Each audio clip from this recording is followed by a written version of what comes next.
Friends, good morning. இன்றைக்கி morning breakfast dosa கார சட்னி தான். கார சட்னியோட ரெசிபி போட்டிருக்கேன் பாருங்கள்.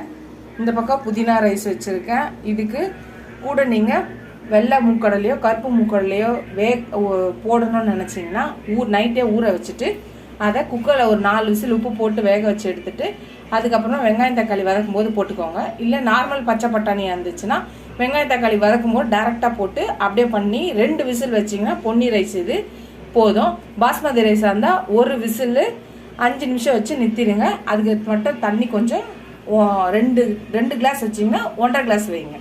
இது புதினா ரைஸ் ரெடி ஆகிடும். இது கோவக்காய் ஃப்ரை. லஞ்ச் பாக்ஸ்லேயும் புதினா ரைஸும் கோவக்காய் ஃப்ரையும் போட்டாச்சு, பாக்ஸ் கட்டியாச்சு.